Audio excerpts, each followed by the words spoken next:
you talk about RPEs, you talk about GPS for other parameters. You also use, and that's a curiosity, heart rate variability or other parameters like blood or hormonals parameters too, something like that.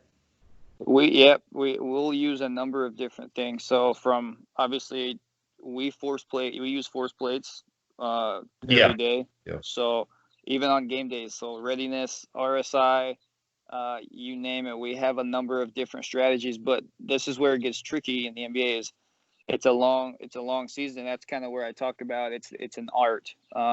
You have to know what your big rocks are, and you're trying to invest in those things, and then you need to be consistent with it. So for us, it's so easy to get caught up in all this technology and having endless budgets, and eventually it gets watered down to where you start to realize, well, what's important? We can't do all of these things every day. It's impossible.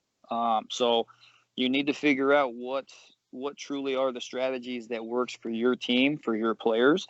And for us, fortunately, again, that's where I have Daniel Bowe to really take that on.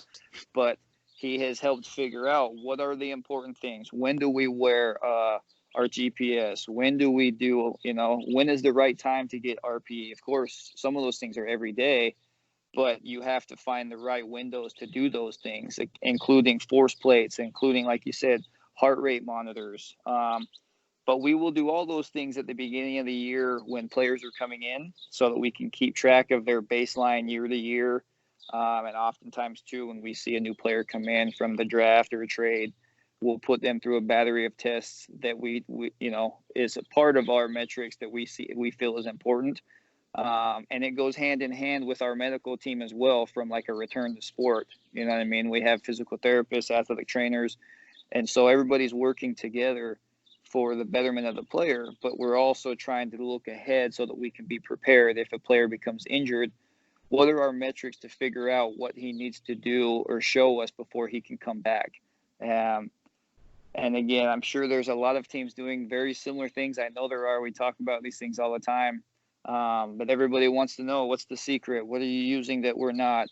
Honestly, for us, we try to keep it as simple and consistent as possible, because at the end of the day, I don't really think it matters what technology you're using or what secret strategies you have.